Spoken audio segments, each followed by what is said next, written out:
All right, guys, what's good? Today we have with us Mr. Viren Burman.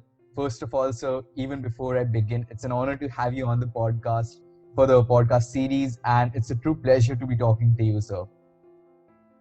Thank you, Yash, for having me on. It's really my pleasure. I love that you're going out in the world and getting things done, such as this podcast. And like I said before, like we've had the conversations before, I really like people who are hustlers, who like to go out in the world and do something, get something done. So that's precisely why I thought, you know what, this seems like he seems like a good guy. So let's go ahead Thanks. and let's get this podcast. Let's make that into a reality. Totally. Thanks a lot for that, sir. So, sir, starting off, could you please tell the audience a bit about yourself, who you are, where you're from, and All right. especially how So, did India come to happen? okay. So about me, well, people tend to think that there's probably a special story to who you are.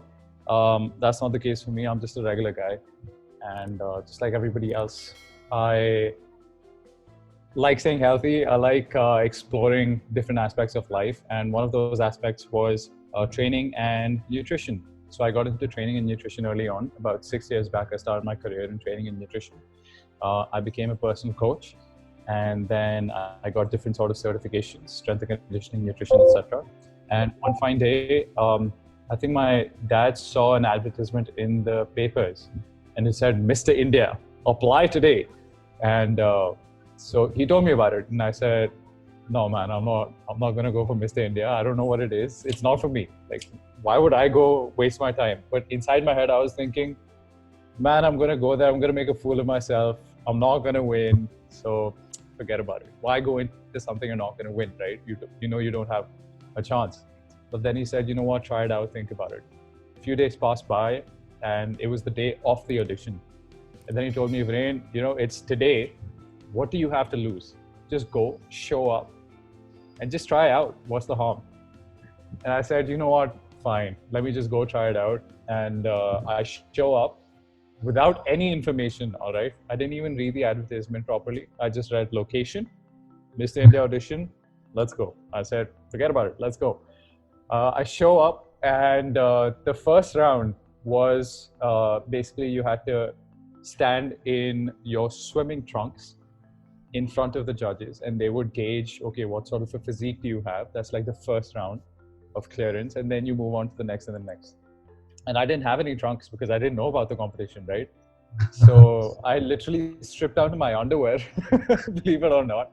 And like, obviously there were other guys who were not prepared. So there were a few guys in their underwears. So I had to strip down to my underwear, showed up, and I started interacting with the judges, and one thing led to another, and eventually things worked out for me. Although, so that year I got selected in the top 16, but during the audition itself, I tore my hamstring. So I couldn't continue. I got selected in the top 16. We reached the guest house. The competition started. They started taking measurements and everything. And that night itself, my pain just got worse and worse. And next morning, I went to the hospital. The doctor told me, you've got a partial tear in your hamstring. You can continue, but you never know. It might just snap apart. So that's a risk you need to gauge for yourself and figure out whether or not it's so important that you want to move through that. And I was like, I don't know, man. I don't want to lose my hamstring. In fact, my chances of winning are already hampered. So let's look at other options. So that year I backed out, and the next year I showed up a little more prepared, and things worked out for me. So that's been my story so far, my journey so far. And that's great. Yeah, like that's something, what your dad told you about, that whatever you got to lose. That's a very simple idea as such, but people don't actually realize that they don't actually have a lot to lose. So even personally, when I was starting out, I was like, okay, I'm going to make a total absolute fool of myself. I don't have a setup. Like, I had a million reasons, but then I'm like, I don't have anything to lose. Like, it's not like just like, if I do not make it on YouTube, then I'll get arrested, or like my career is going to go down the drain. Nothing like, nothing bad can happen. If there is anything that's going to happen, it's only going to be good. So let's just take that shot. Let's just take that leap. And that's what I did. So even for me, it's turning out to be, comparatively good, considering that I have people like you on the podcast, sir. Definitely, sir. So thanks a lot for that, sir. And so you said that you have a lot of fitness certifications and like, you're a certified trainer. So the first thing I want to ask you is that how did you like start the journey of becoming a certified fitness enthusiast? Like there are many people who Okay. are enthusiastic about it, but people don't know Yeah. how to get that professional certification done. Okay. So, I mean, you need to keep in mind your objective and goals. If you're just trying to train people, first of all, a certification is just the first step. So, I personally got my CPT, Certified Personal Trainer certification from NASM first. Then I got my strength and conditioning specialization from NASM. So, there are lots of international bodies that can certify you. Again, certification is absolutely important. It does give you a base of knowledge, but that's just the beginning. You've got to then Credibility work with also other comes with it. coaches. Credibility only comes, first of all, you got to look the part. You got to look like a coach. You got to look like you work out. If you don't look healthy, if you don't look fit, then what's the point of you training somebody else? Then obviously you've got to get your certifications in order, because not only does it train you properly, you also have an organization backing you. Like there's a legitimacy to you. Otherwise, any person can just come up out. That's what happens in India. In fact, that people who have good physiques, they're like, मैंने अपनी body बना ली, मैं आपकी भी बना लूँगा. So let me There's just a hire me as bro a coach. science kind of thing which you get in the gym. Yeah, absolutely. So I mean, That's definitely good. that technical knowledge obviously you'll gain, but again, that's just technical knowledge. You've got to apply it. You've got to build up your experience. And after 6 years, I've come to a point today where I can pretty much handle high level athletes as well. That doesn't come from day one. You have to put in the work Totally. like anything else, and you have to gain that experience, because coaching, personal training is a lot to do with experience as well. So, sir, thanks a lot for that answer. And like you've also, been through college, you in Symbiosis, and people know Symbiosis to be, a comparatively tough college, like in the rigorous system of the studies and stuff. So, like it's not like Right. the normal graduation college. It's comparatively tougher to what you get generically, in India. So, Okay. you have been there and you've been a fitness enthusiast throughout. So, how did you manage like college fun and, like the fitness aspect, and how can students manage that in the current time? So I'll be honest, when I was in college, YouTube and Instagram wasn't even there. YouTube wasn't really a big thing. And Instagram was also not there. There wasn't a lot of social media. Facebook was there, but it wasn't a huge deal. So I didn't really have access to resources. I didn't really have access to knowledge. But now, even if you're in school, everybody has a phone. You can just go online. You can YouTube a training program. I have a training program for free on my YouTube page, for example. So there are lots of programs available. At the time, I'll be honest, when I was in college, I wasn't really training regularly. I wasn't really serious about it. I would go to the gym, do a few bicep curls, train once in a while, squat once in a while, and then skip leg day occasionally. But just get it over with. But it's really when I started studying about all of this that I gained the knowledge, and then I started to understand, okay, you know what, you've got to actually put in the time, you've got to invest the energy into it. Now, the energy bit remains the same. You still have to put in the work, but the knowledge is way more accessible. So I urge people to just go online. There are lots and lots of free resources. You can look at my YouTube videos. There are lots of great channels as well. AthleanX, for example, is an absolutely amazing channel. So there are lots of free resources available online. And other than that, like there are also coaches that you can hire online, because that's what I personally realized after COVID. I was coaching people even before COVID, but now since we don't really have an option, I had to really invest all of my resources into training people online. And I'll be honest, like this may sound like a sales pitch, like this guy's doing it, that's why he's touting the benefits of coaching online. But no, you can actually end up coaching people online. There's a lot that you can do. Granted, it's not going to be the same as if you're training with someone live, but you can coach people online. So you can hire a coach as well if you want. But and that's also comparatively cheaper, like getting a coach online. Online coaching. Because many people have that problem in like getting like a full-time coach. So they have a problem, it's very expensive. It's like 10K a month. As students, you can't cash in that much. So getting an online coach is definitely good, for like looking on your form and stuff. So that definitely plays the part. Absolutely, absolutely. And if you're somebody who's studying in colleges right now, if you're doing like your graduation or whatever, again, there are lots of free resources. There's a entire program that I've posted on my YouTube channel for free that you can follow for 2 weeks. It's a 2-week program that you can repeat over and over and over as many times as you want, as long as it's working for you. Awesome. So like you can just do anything that's available online. And I'm also going to be posting a training program with just a single kettlebell. So it's one piece of equipment. So a lot of people can't have access to a gym. They tell me they don't have time to hit the gym. Well, just get one kettlebell, one band, training band. That's it. That's all the equipment you need to grow. Obviously, you're not going to become Mr. Olympia with that, but just to you'll be be healthy, able to manage that health aspect. So 100%. that's definitely, many people have that misconception that we actually need to go to the gym to get the sweat out in the blood pumping. But that's not true. Like even initially, I was not really up for home workouts when COVID started, and for a month and a half, I was just like slouching around at home, and like just eating whatever I felt like, and I gained a lot of weight at that point of time. Now I'm trying to lose it again, but that's kind of a work in progress. So once I started the home workouts, I realized this is not as easy as the gym. Like for me, going to the gym was easier than doing a home workout. So that was kind of shocking for me to realize.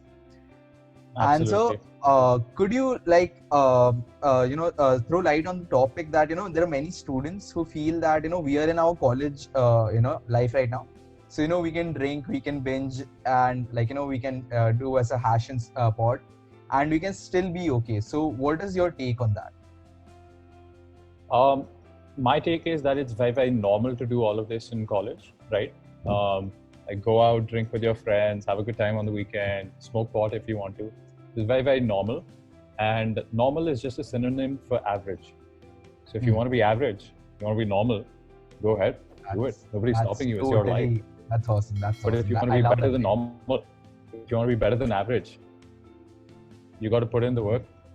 So one of my greatest inspirations is Kobe Bryant, right? He passed away in January. Yeah. Unfortunate that happened. But I think his mentality, the Mamba mentality, is something that's going to stick with me for the rest of my life. That's a guy who, despite being an NBA champion, would wake up, show up in the gym at 4:30 a.m. and start training. And then go back. Have you heard that story of a coach, the one who like he called him up at 4:30, can you help come train me? Definitely. Exactly. Like I'm not as much of an NBA fan. Like I have watched I guess a couple of matches like throughout my life, but Kobe Bryant is someone I followed because of the Mamba mentality. Like that was something which was it's the mentality, not just the sport, but the mentality which was truly phenomenal for that guy. Definitely. And you can apply that mentality anywhere. Exactly. Right now, for example, if I'm sitting at home and let's say at 6:30 p.m. I'm supposed to go train, right? And I don't go train. You need to imagine that there is somebody out there, and this is real. There is somebody out there who is going in training, who is working harder than you. So are you going to let that person outshine you and you're going to be just okay with it? Or are you going to put in the work and be like, you know what? No, I'm sorry. If you want my spot, you're going to have to fight for it. So that's the mentality. It's all about the right mindset. Whether it's Kobe Bryant, whether it's this mindset, whatever it is, pick one, stick to it, and just work, put in the time. People don't do that these days. Definitely, sir. So just out of curiosity, have you watched The Last Dance? So that's the thing. I've seen I think 5 episodes. I'm 5 episodes deep, but I've left the rest of them right now because I'm like, okay, you know what? I don't want to use it up. I don't want to use up all of that energy just yet. Definitely. I'm going to save it for the day that I'm having a bad day. And I'm like, oh, Viren, you don't feel like going out. And I'm going to watch that and be like, oh my God, no, let's go. Let's get that energy. Definitely. That's a great idea. Like I will do that in the series I watch, coming on into the future. So moving on, my next question would be that many students have that problem that we live in a PG, we live in a hostel. And the hostel food is good if you're lucky. It's not terrible, but it's not also like the health conscious food that you would need if you want to, let's say build a physique or just maintain like overall good, health. So, could you like suggest a simple diet plan which people could follow while staying inside a PG room or inside a hostel room? Okay. So I'm guessing simple and cheap, right? Yeah. Okay. So what's one thing that's available everywhere? Dal and rice. Simplest thing. People think dal is a good protein source, but it's protein and carbs. When you combine dal and rice, it's usually a very high carb dish, but it does have some protein. So as a vegetarian, that's your go-to option. Step 2, make sure you have eggs in your diet. Eggs are nutritionally amazing. Like they have all sorts of minerals, vitamins, all sorts of nutrition, and also healthy fats and protein, right? So a combination of eggs, dal, super cheap. You can get it anywhere in the world. And like as for your excuses, just figure out how to cook it. That's it. That's all you need to do. So what I've personally done is there was a time when I didn't have access to a kitchen. So I would take a hot water kettle, put my eggs in that, boil my eggs in that, and just eat boiled eggs. If that's too bland for you, no problem at all. Add some dressing, make it interesting. Add some hot sauce, make it interesting however you want to. So there are lots of options. Start with dal, rice, and eggs. Now, if you can, add a protein supplement into it. If you feel like you're a vegetarian, you can't have the eggs. Maybe you don't have the budget for it. In that case, stop going out and drinking with your friends, save that money, and then put that into the protein shake. Definitely. I mean, it all comes down to really how bad do you want it? Do you just want it because you're trying to impress a guy, girl, or whatever you're into? Or do you really want it because you want to be the best version that you can be of yourself, because there's only one goddamn life that you're going to live? So it's your call. If you want to figure out a way, you will figure out a way. So my diet plan for anybody who's looking for a cheap and easily accessible source of food: eggs, dal, rice. Where it becomes unhealthy is if you have too much of it according to your requirement. A food scale can be your best friend. If you're really trying to watch your calorie intake, getting a food scale which is available for $600, not even that much. Maybe even cheaper. You get it. Like I bought mine in the hostel for I guess around 350, 400 off Amazon itself. There you go. Super cheap. You don't have to get a fancy food scale. Super cheap. It can be plastic. You can just get access to that. That itself is going to change your life because you're going to know how much food you're eating. Eating too much food is going to increase your body fat. Eating too less food is going to decrease your performance. So you got to find that balance. You got to figure out how many calories you should be taking in. And that's what's really going to take you to the next level. Totally, sir. But so, like, could you just suggest a simple diet plan? Like, let's say there's a person, his daily routine is he wakes up in the morning, he goes to college, he attends college, like, let's say till 4 in the evening, he works out at 6 p.m. and he sleeps by 11. So what could be a sample diet plan? Let's say breakfast, snacks, lunch, pre-workout, post-workout dinner. So could you just suggest a simple diet plan which people could follow, again, simple and cheap? That's the key. Absolutely. Okay. So breakfast, you got to go for eggs. Simple, right? Breakfast, you can have some eggs and a little bit of fruit just to get you through the day. I'm considering the fact that you're just eating carbohydrates. You're in the hostel. You don't want to do keto because that may be a little expensive for you. That may be impractical because if you don't have access to a kitchen, it becomes a little challenging. So eggs right in the morning, first meal done with some fruit. Second meal is going to be, I'm guessing, lunchtime, right around college time. So at that time, you could go for some sort of wrap. Now, it could be a paneer wrap. It could be a tofu wrap if you're a vegetarian. It could be a chicken wrap if you're a non-vegetarian. Also, obviously, since I'm a non-vegetarian and a nutritionist, I do have a slight bias towards non-vegetarian food just because meat is very nutritious. And you can get a lot of your protein, a lot of your nutritional requirements, such as essential minerals, vitamins, and amino acids from meat. So if you don't have that option, then I would recommend maybe a protein shake. If you can't do that, no problem. You can stick to your paneer, tofu, etc. And then for dinner, you can have any kind of dal and rice mix, which is perfectly fine. You can have a dal soup of sorts. You can have dal and vegetables, anything to fill you up. So does that make sense? You can have eggs in the morning. You can have paneer, tofu, or chicken in the afternoon. And then you're going to have dal or any kind of carbohydrate with that for dinner. All right, great. And what about the pre and post? Pre and post workout? So pre-workout, if you're going to be training strength, if you're doing cardio, you probably don't need a lot of calories. If you're training strength, then I would recommend topping up your carbohydrates reserves. And basically, you should have some kind of protein source before and or after 2 hour, have a 2 hour window before or after your training window. For example, if I'm training, let's say at 5 p.m. So if I've had my protein meal at 3, I don't need to worry about post-workout. I need to get that protein shake in. That's not a problem. My amino acid pool is topped up. It's not a concern. But let's say I didn't eat my protein meal 2 hours before my training, then it becomes a little more important than within your training window, maybe 2 hours after your training window, you do top up that protein reserve. It's not so important to have protein right before or right after your training. It's good to spread it out throughout the day as evenly as possible. Great, understood, sir. So thanks a lot for that diet plan. Guys, I'll make sure that I put a link in the description. I'll just sum it up in a document and I'll put it there. So next question.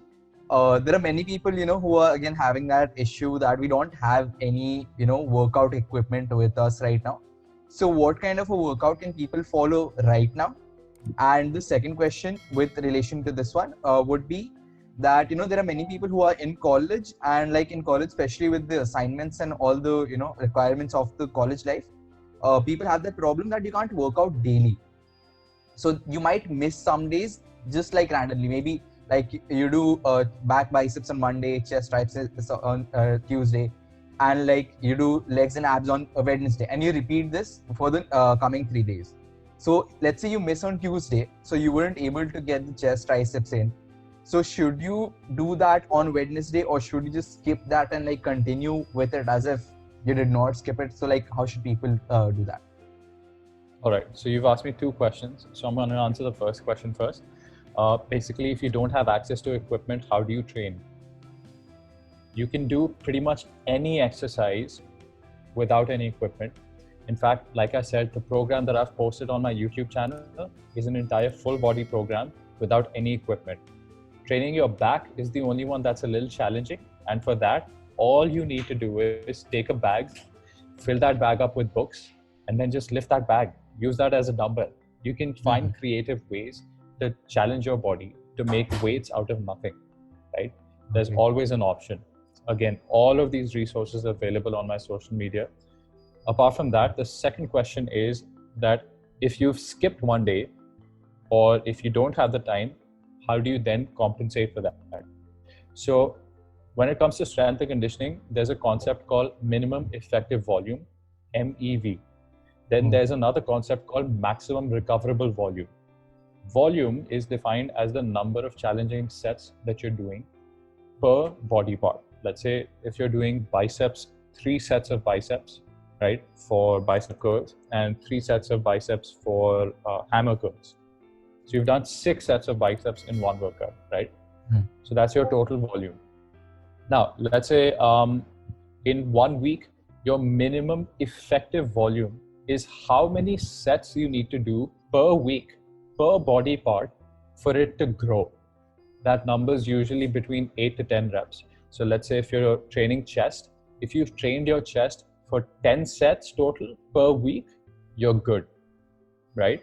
And throughout a program, it should slowly increase to your maximum recoverable volume, which means that in 1 week, if you've done 20 to 22 sets, which is usually the maximum recoverable volume for most people, if you've done 20 to 22 sets of chest, anything above that is just junk volume. It's just going to make you tired, but it may not induce muscle growth, right? You just need to stimulate your muscles enough times for them to grow. So let's say today I miss my chest workout. In my next training session or next to next training sessions, 2 training sessions, I just split that volume. So if I was supposed to do 4 sets today, 4 sets in the next one, 4 in the next, and I skip today, I take those 4 sets from today, split them into the next 2 workouts, 2 and 2, 6 sets per body part. Okay, so like you don't behave as if that day did not exist. You compensate for that in the coming days.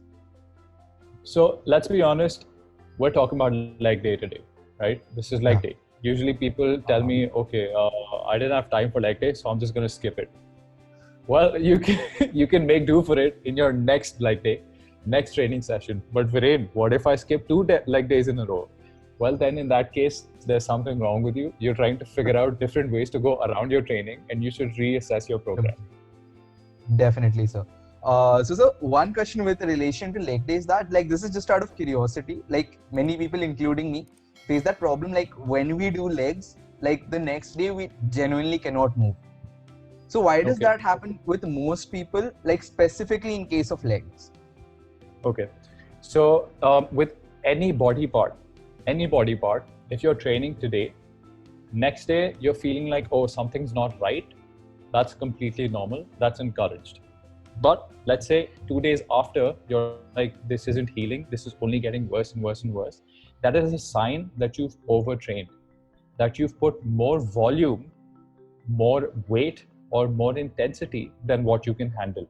In that case, scale your intensity down and slowly build it up, right? Understood. Why that happens more with legs as opposed to upper body is because with upper body, recovery is easier, right? Blood circulation in the upper body is easier compared to the legs, although legs are down there, so gravity should allow you, right? But for the gravity to push that blood back up is not as easy as it is through the limbs. Number two, since you're moving your limbs around a lot more, when I'm talking to you, I'm using my arms to talk to you, right? I'm not using my legs to talk to you at all. My legs are absolutely stationary. Even when I'm sitting in class, understanding anything, moving my torso around, yes. Moving my legs, no. People don't move their legs around. So when you don't move the legs around, you're not clearing out all of that metabolic buildup. So that means all of those excess metabolites, they're not going back and getting flushed out of your legs. That's why post-workout, let's say post a leg workout, the next day, if you're doing a little bit of walking, that's actually going to help you recover because it's flushing out all of that excess metabolites in your muscles and then clearing that away. That is what's going to keep you from feeling those dawns. So control your training volume, intensity, control your training intensity. Don't kill yourself at the gym, especially so hard that you're not able to do your next workout. Then that's counterproductive, right? Yeah, totally. And do some active recovery. Got it. Understood, sir. So like with regards to leg days and the pain you feel, many people have that habit that they start working out, like let's say there's one person who started going to the gym 1 month ago, and you go into his kitchen today, you see he has whey, he has creatine, he has carnitine, he has like all the supplements out there. So there are some people who encourage that, and there are some people who say that you should take it slow, and like you should do at least 1-2 years of gymming before you start taking protein. So what's your take on supplementation in general? Like how, like when should someone start? Which supplements should you start with? Which are some of the supplements which are just total like market shams, and which are actually like helpful for the body growth? All right. So I personally don't use any supplements at all. I get everything that I personally need from my diet, and it's working really well. I always get my blood work checked. Everything's on point, right? As for which supplements people actually need, in my opinion, you potentially need a protein supplement if you're a vegan or vegetarian, just because it's more challenging as a vegan or vegetarian to get a good source of protein, right? Understood. Yeah. People say, you know what, broccoli has more protein per gram versus chicken. Okay, but how much chicken do you eat? 300 grams versus how much broccoli do you eat? Nobody eats that much broccoli. Yeah, totally. You can't possibly digest that much broccoli. If you try to eat that much broccoli, you're gonna stink up the entire room, and like you're gonna have insane bloating and gas, right? So it's just easier to get all of your protein from a non-vegetarian source. It's just that.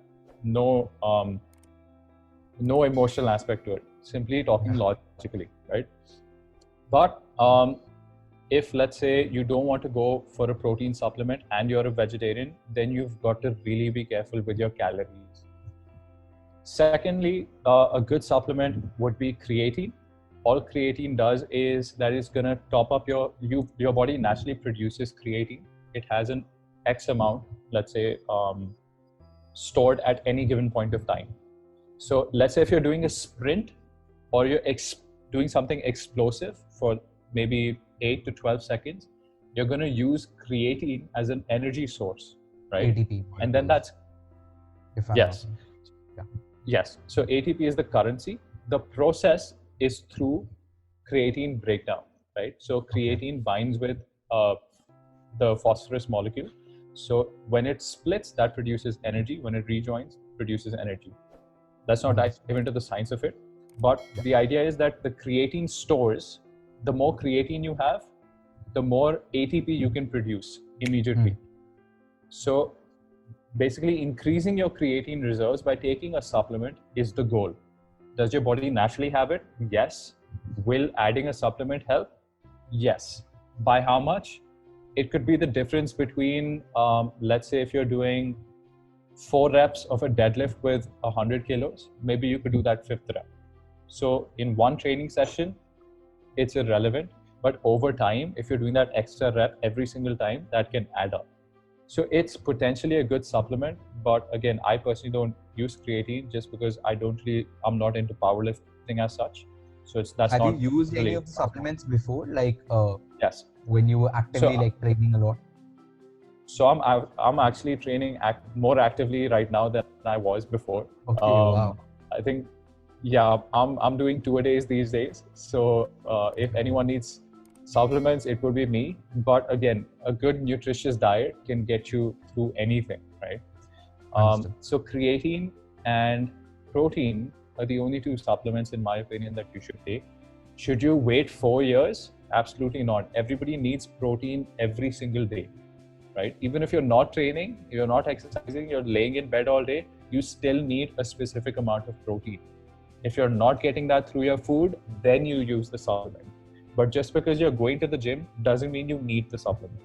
If you're eating chicken, eggs, all of this, there's no need for whey protein. It's a waste of your money. Totally. Does that make sense? Yeah. As for creatine, just a little extra, no need. Ashwagandha is a great supplement that I personally have used in the past. So anybody who has a high level of stress, who finds it difficult to just relax, chill, sleep is impaired, ashwagandha is an excellent resource for that, an excellent supplement. It's herbal, it's Ayurvedic, so there's like nothing wrong with that. There are no side effects. To boost testosterone, right? If I'm not wrong. So testosterone is usually boosted if you're in a calmer, more relaxed state, right? Obviously, training is set to boost testosterone, but that's very, very acute. It's for a very short amount of time. So it goes up, but it's such a transient spike that it doesn't matter. Overall, when you start training, the rebuilding process, when you're actually relaxed, in that relaxed state, is when that testosterone really comes in handy. So as soon as you get into that relaxed state, it's a good idea, which is why ashwagandha helps. So that's the mechanism through which the ashwagandha is helping boost your testosterone. It's not directly boosting your testosterone. It's getting into that relaxed state is what's boosting your testosterone. Understood. And in my opinion, these are the only 3 supplements that you need. Other than that, everything else is just junk. L-carnitine is junk. Apart from that, CLA, junk. Arginine, junk. Fat burners, junk. You don't need any of that. Mass gainers, oh my God. Those are absolute junk. There is no need to take a mass gainer ever. It's literally a cheap quality protein supplement plus sugar. Just go out and have rice, man. Have potatoes. Have something that's actually tasty. Have pasta if you want to. No problem. Don't have that nonsense sugar in mass gainers. That's terrible for you. Understood, sir. With regards to the protein intake, like many people, claim that the generic Indian diet is very low on protein. So, first thing, if like let's say someone has a very sedentary lifestyle, what should be the protein consumption for that person? And let's say someone is physically active, they are working out 1.5 hours a day, and what should be the protein intake like per day, like for both these people? Okay. So I recently did a video on this, and it was a bit complicated for people to follow through. So I'm going to leave the more complicated formula out for today. But if anybody wants to know the more complicated formula, you can just go to my channel and check out that video regarding how much protein you need to take if you want to be very, very specific. But generally, what I personally recommend is try to take enough protein as your goal body weight. So if right now I'm 75 kgs, I want to come down to 73 kgs. I multiply that in pounds. and that's my goal body weight. That's my goal protein intake according to my body weight. So if you're 100 kgs, right, at 5'7", and your goal is 95 kgs, that's not technically your goal weight. Your goal weight would be a healthy weight. So let's say if you're down to 15% body fat, you're very, very lean, you're very, very muscular and lean, what would your weight ideally be? For someone who's 5'7", I would guess that's somewhere around 65 to 68 kgs. So convert that in pounds and then find out your goal weight. So that's the amount of protein that you should be taking. If you're sedentary, ideally still consume a good amount of protein, just because there are a lot of myths surrounding too much protein is going to give you liver damage or kidney disease. Yeah, kidney stones and all that stuff. Okay. That's absolute nonsense. That's based on pseudoscience and ideas from way back in like the 40s and 50s. So there's absolutely no science that supports that. So generally, if you're eating according to your goal body weight, you should be in a good ballpark when it comes to protein. Understood, sir. Got that. So my last question with regards to students would be, this is a question which came like on the poll I did over on IG. Many people, like, this is a question which I got from a guy. So there are many guys who complain about, they say that we have gynecomastia, and there are people who complain about the love handle fat. So we know that there is nothing, as such as spot reduction, but what can be some of the practices they can implement to, get that area, shaved off better? Do we know that really? Do we know that, Yash? Do we know that spot reduction is a myth? I've done That's so what many. I've heard across everywhere. That's kind of disappointing, Yash, but I can't even tell you how many videos I've done on how spot reduction is a myth, yet people refuse to acknowledge it. totally. I'll literally do a video today and tomorrow I'll get a message, how do I reduce my face fat? I just told you yesterday in my video, it's not possible. Please, I know you want it to happen, but it's not going to happen. That's just not how it works. There are some Anyway, people, I also heard this, suggestion that start chewing, gum. So that's going to help reduce this fat from you. And I'm like, that's absurd. Like, you cannot possibly hope to chew stuff and get your jawline chiseled out. That was crazy, totally. So I'm actually doing a video on that right now. I just edited that video where we're talking about why people think, or how people think is the mechanism. What's the mechanism behind losing fat?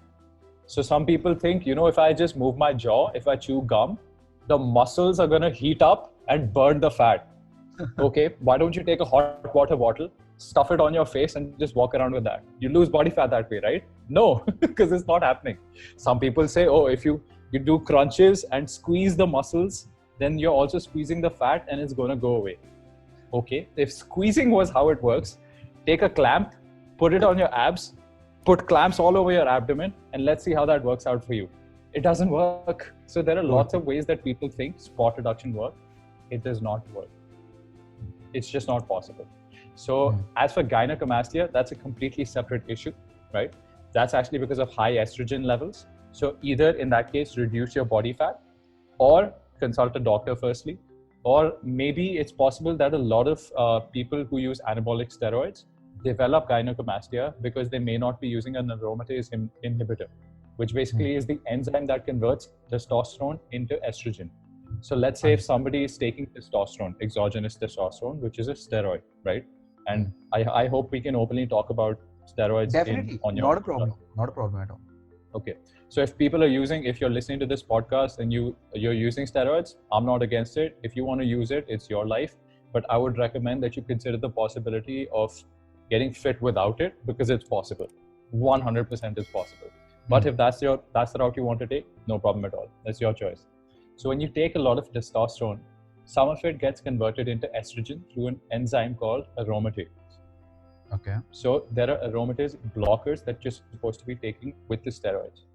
So in which case, some people may not have the knowledge, right? Some people may not be working with a doctor. They might just be working with their bro in the gym who's telling them steroids le lo, aap pump ho jaoge, fit ho jaoge.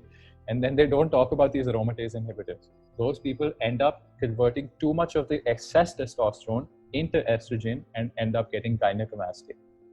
So in that case, that's a separate medical issue that you want to consult a doctor for. Otherwise, some people who are extremely overweight, now fat tissue also regulates how much estrogen you have in your body. So if you have a high level of fat, body fat, that's actually going to increase the amount of estrogen, which is a female hormone, in your body. Lower body fat is actually conducive to higher testosterone levels.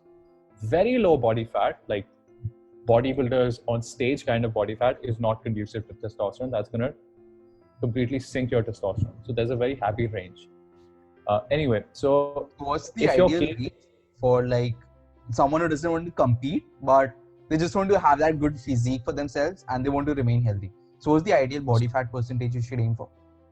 So ideal body fat percentage, in my opinion, would be between 12 to 15% for average people, right? Anybody walking down the street, 12 to 15% is a good sort of range to aim for. If you're somebody who's healthy and fit and active, you could bring the range down to maybe 10 to 12%.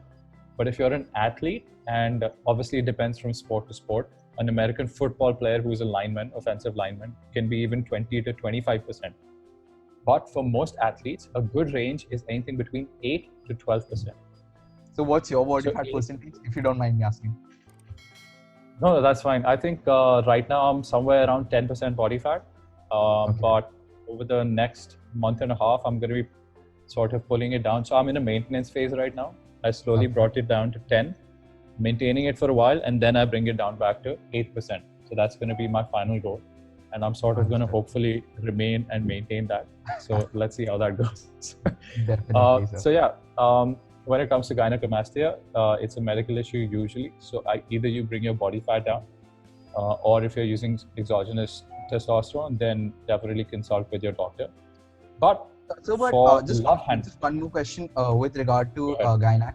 There are many people who believe that they have gynecomastia, but that's not the case. Like it's kind of pseudo gynecomastia, where you're just fat. That's why you're thinking that you have that, but you don't actually have that. So like, is there any way to like figure out if you actually have that, or is it just your body fat which is accumulated? See, if you're anywhere at a body fat percentage where you feel like you're potentially you have gynecomastia, that's probably not a healthy range. So you ideally want to first bring it down.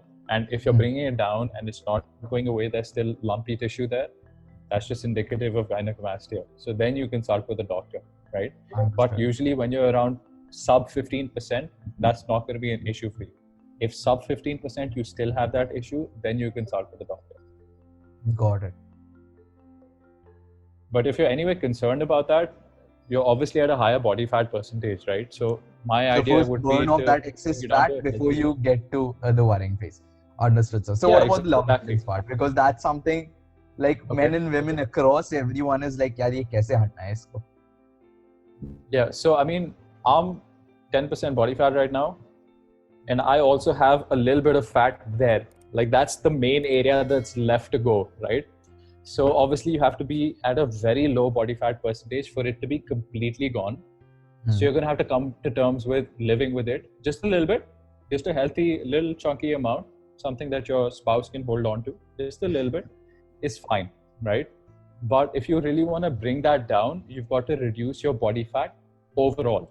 Otherwise, imagine what it would look like. Imagine if you had body fat under your chin, you had fat around your arms, chest, glutes, legs, everything, but just shredded abs. How many times in your life have you seen that, Yash? Is that ever happening? Never. Or conversely, just a shredded chest, like proper cuts here, but a belly gut, like a huge gut, right? Not happening either, right? No. So, I mean, overall body fat needs to come down, and that's why if spot reduction was possible, trust me, I would go get it done because there are spots in my body that I also want to reduce the fat from. But it's just body fat comes down gradually from everywhere. Some people store it more in their glutes, your hips. Some people store it more in their abdomen. That just depends completely on your genetics. Understood, sir. So about like, there are people who recommend that, like, let's say, you want to build your chest better. So train your chest a bit more than you train your other muscle groups. So like, is that something which helps? Like, let's say I want to like get a proper like chest ka shape. So what I do is that I train my chest 3 days a week, whereas other muscle groups I do twice a week. So like, does that like bear any positive results? That would mostly bear a negative result, because understand that your skeleton is just a bone structure, right? You have no control over it whatsoever. You can't willingly move your skeleton. You can willingly move your muscles, right? Because without moving your muscles, can you actually lift your hand up? You can't. It's your muscles that are lifting your hand up, not your skeleton. You have no control over your skeleton. So your skeleton, your posture is determined by how strong the muscles are in different parts of your body. Usually people have rounded shoulders and sort of like a weak chest just because they have bad posture. If your muscles in the back were stronger, this would automatically look like a better chest, right? So tell me yourself, if you can see me right now, I'm rounding my shoulders inside and it sort of looks like, okay, this guy is probably working out once in a while. Versus if I naturally just, pull myself into the right posture, you'll see the shape of the chest, which is a lot better. So don't just focus on the chest for the shape. The shape is going to depend completely on your genetics. The size you can increase, but the shape is completely on your genetics. How it's going to look visually, how you want to stand like Superman. Superman has an incredibly strong back. So if you want a good chest shape, I would recommend that you get good posture so that you have that sort of open chest, open posture sort of look, versus that bro look where you're like, rounded shoulders and just walking around like, hey, what's up, girl? Smack. Yeah. She didn't want to talk to you. Kind of look. So yeah. Got it. So now I want to talk about some of the fads which are there in the like the fitness space.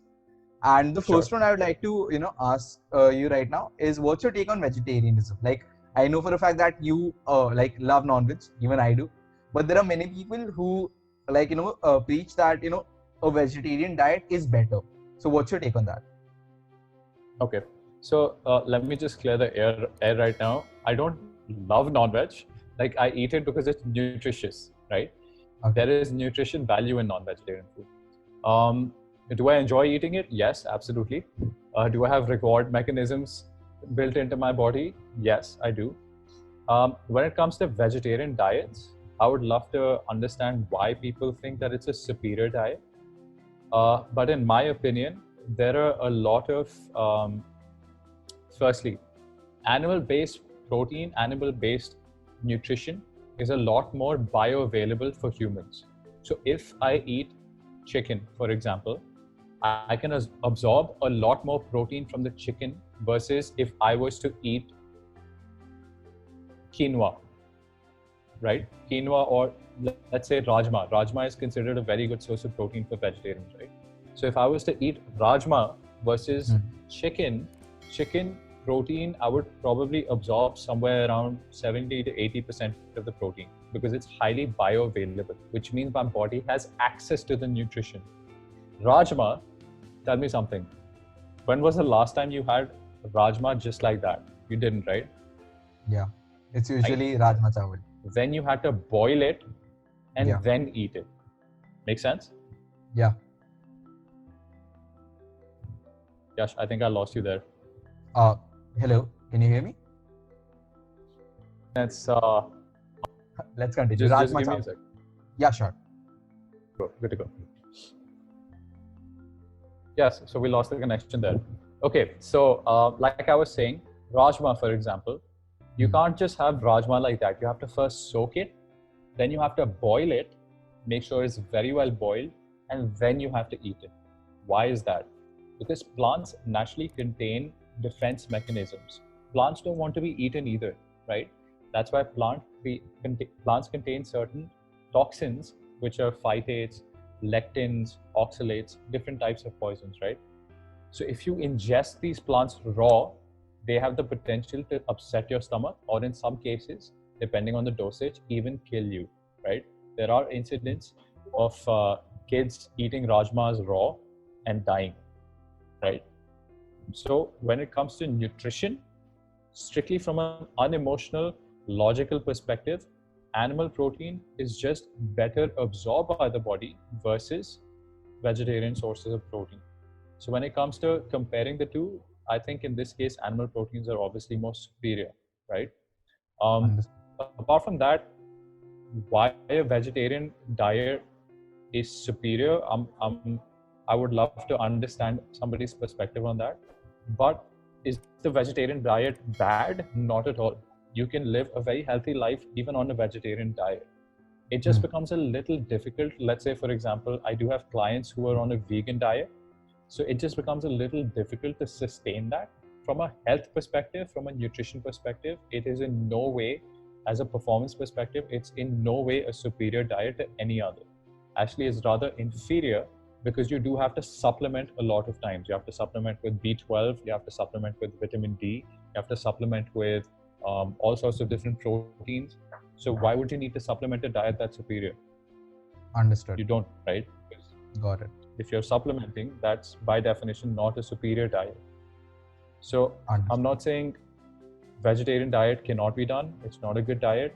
If you're doing it from an ethical perspective, absolutely great. If you think you're doing the world a favor, good job. If you think you're making this world a better place by being a vegetarian, a vegan, great on you, and perfect from a mindset perspective. But when we're talking performance, when we're talking health, longevity, nutrition, then vegetarian diets are in no way superior to, let's say, a more holistic sort of a diet where you're including everything, not just non-veg, but vegetarian, non-vegetarian, all sources. Got it, sir. So the next fad, which is like especially on the rise for the last, I guess, couple of years, like especially in India, is intermittent fasting. Okay. So that's something which many people have tried. I have also personally tried it, like during when my college is normally open. And there are many people who have a problem following an IF diet just because of the fact that you have to stay hungry for the first half of the day. And there are people who report weakness and like fainting. There are people who also report like gastrointestinal problems and stuff. So what's your take on IF, and is it like actually good to do it? Okay, so I have also been an advocate for intermittent fasting. I think it's absolutely great. It's an essential part of anybody's diet. It should be done. Should it be done very regularly all the time? Probably not. It depends completely on your lifestyle and your requirements. So for somebody who's not very active, intermittent fasting is great, right? For somebody who's living a very sedentary life, intermittent fasting would be recommended. Could you just hold on? Yeah, absolutely. Absolutely.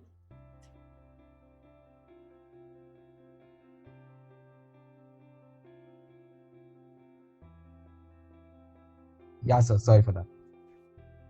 All right. I'll just start over. I'll have to edit that. No worries. So when it comes to intermittent fasting, I've done intermittent fasting a lot, right? I've done prolonged fasting as well. As a nutritionist, it's my job to try out anything and everything that comes up in the nutrition space. So intermittent fasting is essential to everybody's life. You should be doing it at some point or the other, just because it does have potentially a lot of health benefits, such as cellular autophagy. It's basically a cleanup mechanism, right? Now, as for the benefits of intermittent fasting, autophagy, for example, can you get that from not intermittent fasting? Absolutely, you can. You can get that through exercise. But how many of us are actually exercising at a high level and pushing ourselves to that high level? We're not. If a lot of us are living that sedentary lifestyle, intermittent fasting is an excellent option and you should include it in your life. If you're an athlete who's performing, let's say, 2-a-day trainings, then intermittent fasting is probably not the best approach for you. So it depends completely on your lifestyle. So if let's say like there's someone who trains like very actively, like let's say I go to, so let's say this is a personal problem I face. So what I used to do was that I used to work out early in the morning, like 6 a.m., 7 a.m. And I used to work out on an empty stomach initially, like when I started IF, and then I would take my first meal at 2 p.m. So I realized somewhere that, okay, this is probably wrong. like this is probably for the people who are working out in the like late afternoon or in the evening. So like, is that like something which is adjustable? Absolutely. So instead of skipping out breakfast, I would recommend that you skip out dinner instead, because you do want to get access to protein somewhere around your training. Like we previously discussed, if you're getting protein within 2 hours before or after your workout, you're in a good space. But if you're working out at 6 a.m., finishing out at 8, and then eating your first meal at 2, that's probably not a good idea. That's too long a gap without any protein, and that's actually going to hamper your growth. So again, intermittent fasting, there are no hard and fast rules. That's the beauty of it. It's so flexible. You could be training at 6 a.m. in the morning, do intermittent fasting. You could be training in the afternoon and doing intermittent fasting. When it becomes a problem is for somebody who's performing at a high level. If you're training once a day, that's not high level. If you're doing two a day trainings, that is high level, right? Or even for some, in fact, for some people, let's say physique athletes who are doing a cardio session in the morning and training in the evening and preparing for a bodybuilding show, right? They're very, very low body fat. Intermittent fasting can be great, but is it for everyone for performance in this context, a performance aspect? No, it's only to get you down to that very, very low body fat percentage.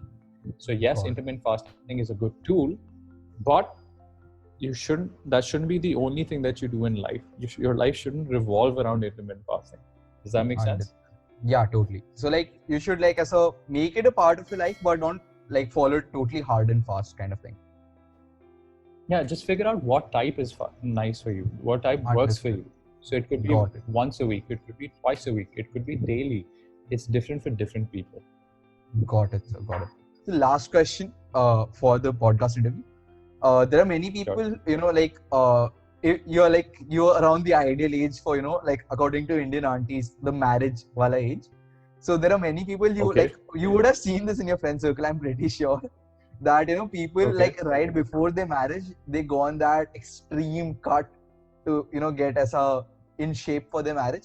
And not just for marriage, like even like in general, there are people who have that approach that, okay, I'll just eat like there's no tomorrow for 6 months, and right around Holi or the summer season, I'll go on a super extreme cut and I'll like shred that.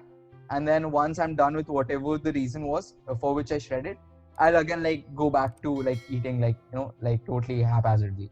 So should people like train consistently and make sure that they're on like, a good level throughout? Or is this okay to, just let go up into the wind and like just like get down to serious training when you need to look good? Okay, so that's an excellent question that people don't usually address. In my opinion, and people say this all the time, right? Life is a marathon, it's not a sprint. There are lots of reasons behind that. So from a psychological perspective, if you're doing that, you obviously don't have a healthy relationship with training, right? Yeah. And by relationship, I don't mean a romantic relationship. By relationship is the outlook that you have towards health and lifestyle, right? You're not seeing it as a tool for enhancing your life. You're seeing this as a punishment that you're supposed to go through for the reward of somebody telling you, oh my God, you look so slim, right? So, I mean, you got to figure out why you're doing this. The answer should be, I'm doing this for myself and not for somebody else to tell me that I'm good. If that's the answer, you're in a good space. But if you're doing this just so that other people can tell you that you have value, then you need to first address the fact that why is it that you think you don't have value, right? And why does it happen usually that people think that they don't have value? Is because they don't have anything to back it up. If today, Yash, you hadn't started this podcast, right? You're just sitting at home, going to college, coming back home, not doing anything that you feel is significant for your life. You're going to have low confidence. You're not going to believe in yourself. And there are two ways that you're going to showcase that. Either you'll stop going out in public, or when you do go out in public, you'll be that loud guy like, oh my God, look at me, man, I'm this, I'm that, right? Because you're trying to get that sense of love, that sense of validation. Kind of yeah. Absolutely. So it's not the validation from people that you really need. And I know this because I've been through this. I have that experience all thanks to the age that I'm at, like you elaborated right now, because I am at that age that I've learned that, in life, once you really start achieving things for yourself, if Viren started if Viren went out and, you know, was placed at Mr. India, he won Mr. India first runner-up, then okay, great Viren, you did a great job, but somebody else made you the winner. So was it really your thing? Maybe. Now Viren went out, trained every single day for an entire month. At the end of the month, I'm like, oh, okay, that's interesting. Last month I didn't do that, but this month I have a little bit of self-respect because I told myself I'm going to do something and I did it. Yeah, so that built confidence. So when I go in front of somebody else, I'm not going to expect them to treat me a certain way because I already feel great about myself. I've accomplished something. Yeah. So I'm not going Like, to go out and sort of that validation. Yeah. This is something which, like, have you seen the Hrithik Roshan ka transformation for war? I have not. You have not? So just check out this video. Like, it's his HRX brands, like, channel kind of promotion thing. And there were a couple of videos. The first was just like a transformation video. And in the second one, it was kind of a 10-minute documentary from his transformation from, like, he had gotten really fat, like, in the last year. Yeah. And, like, he shredded that whole thing in 6 months. And he says in that video, like, I don't actually care if this movie, like, referring to war, goes a hit or a flop. All I know is that I gave my best effort for the 6 months that I trained. So, and that's all that matters. Like, you know, that's self-validation. You just have to be able to face yourself in the mirror, and that makes all the difference. Totally. Absolutely. If you're the kind of person who can look in the mirror and say, you know what, I'm proud of you, then you're going to be happy in life. That's been my experience, right? Somebody may refute that, no problem. But if you're the kind of person who looks in the mirror and you're like, you piece of shit, I can't believe it's another day that you've been through this, and tomorrow we're going to have to start over from scratch. And I've been there as well.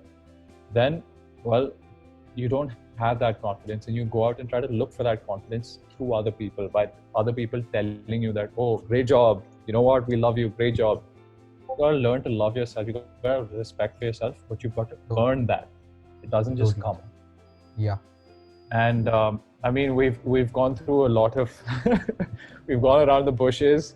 We've taken an entire route around India to come back to the question, because this wasn't your question. I just took it in a completely different space.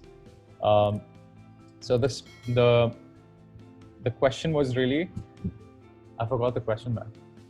So it was like people go on that hard and fast thing that I'll just shred extremely. Yes, exactly. So is that something they should do, or should they like follow on a consistent training path? Yeah. So from a psychological perspective, we've discussed it, right? It's not healthy for you to go through that. You should aim to be healthy every single day, because that's how you're really going to become confident in your own ability to stick to something. The second aspect is how it's not good for you from a hormonal perspective. So if let's say, Yash, I tell you that you need to carry 100 kg log from here where you are to Delhi, right? So maybe you'll put that in a truck. You'll go halfway for the first day, a little bit more, a little bit more, a little bit more, and you'll get to your destination. Versus, I tell you, okay, now you have 1 day, and you need to step on the gas, drive at 100 and just be like, going at 100, passing all the cars one by one, trying to get to your destination. You almost always will get into an accident. Yeah. And that's what happens with people, right? They lose weight like that. They get hormonal issues, right? Their body doesn't work right. Even during or after, they start fainting. Why does that happen? It's because you're trying to put too much load onto your body, something it's not used to. So when I train strength and conditioning, people think conditioning is running. Conditioning is not running. Conditioning is picking a stimulus and slowly conditioning yourself to be able to adapt to that stimulus, right? So if my goal is 100 kg squat, I need to be able to squat 80 first, get adjusted to that, condition myself to 80, then 90, then 95, then 100. So same thing with just trying to lose weight. If you're just always healthy, if you're always fit, you're always conditioned, right? You always have that mindset. If you're just going to go for the quick and easy route, you're almost always going to fall. You're almost always going to have some side effect. When you do too much today, you're taking from tomorrow. So that's not a very healthy approach. Totally, sir. So thanks a lot for being a part of the podcast. Once again, it's an honor. It was an honor to interview you, and I'm pretty Pleasure. sure that everyone learned a lot. Like there are a lot of friends I have who have had a lot of myths and doubts about this, and I'm pretty sure this episode helped clear that for you guys. And so thanks a lot I hope once so. again, and it was My an pleasure. absolute pleasure. So thanks a lot, guys. It's an I'll absolute link pleasure to you Sir's as well. Instagram and his YouTube channel. He is really putting out some really inspirational and truly helpful content out there. And so make sure you check that out. And that's it for today, sir. Anything you want to add? Thank you so much. Yeah, I just want to say you're a great host, man, and I hope this works out really well for you. Thank you so much for having me on board. And it's been a real pleasure talking to you. It's so easy to talk to you, so I really appreciate that about you. Thank you, sir. I just wanted to put that out there. All right, guys, stay safe, take care. Till next time, Godspeed.